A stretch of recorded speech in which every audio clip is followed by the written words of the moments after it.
Well, I am both. I am a parent of three girls that is they attend Little Rock School District schools, one at Parkview, one at Forest Heights, and one at Jefferson. So I get to see um, more of your high school level, your elementary level, and then the K-8 with how they actually are pushing out virtual learning.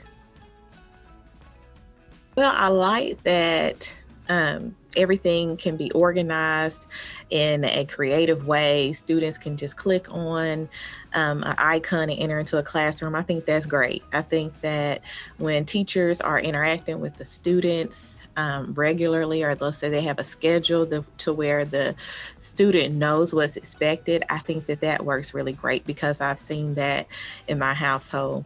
What I do see that needs some improvement is that sometimes teachers are uncomfortable with actually having students on Zoom and teaching. So I think that that's one of the biggest hiccups is that when they are teaching to a screen, I think that that's one part of it that I'm noticing. And then for my daughter to interact with a person on a screen, a lot of the feedback and questioning kind of is a problem sometimes. So I think that any way we can involve Schoology with adding more discussion or any more interaction so that you really know what's in the student's head would help, because sometimes I think my daughter didn't know how to explain herself because she wasn't asked, and then she's just sitting there in her home so she can't explain it, and it has to be on me. And I think, well, I'm on the teacher side as well, so I did um, get training on school, right? So I think the part that I really have found out is that you just can't give up, and you have to research and try out another icon. It could be that the internet is down or that Schoology is down, and patience. Patience is the other part. But I will say that it's a great way of communicating and connecting and turning in your assignments. It's just a matter of seeking out the help that you need. And again, clicking, playing with it, trying new things. Okay. So I've experienced that part too with not knowing exactly where to look sometimes, or sometimes something could be disheveled as far as with the dates and when the folder is due. So clicking on the folders in the courses can get you there one way.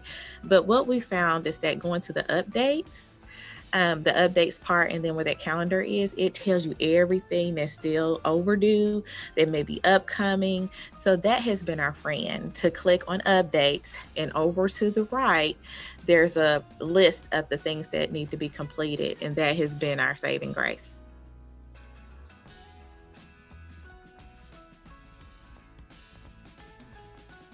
As far as helping, since I am a teacher, I want to make sure that my children know what the content.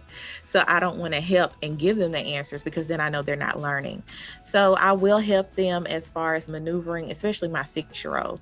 I will help her, start the video, or let's say, let's look again. What else did your teacher say? Did you listen to the video all the way through? What did you think about that video? What did you learn from the video? I ask all those types of questions.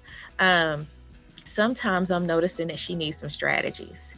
And the teacher and me will try to step in, but I also will like type a little note to communicate to the teacher when we submit an assignment. This was hard for her, or she makes sure that my teachers, that the teacher of my child knows that, hey, this may need to be retaught. My child really didn't do well, so that they'll know where to go next.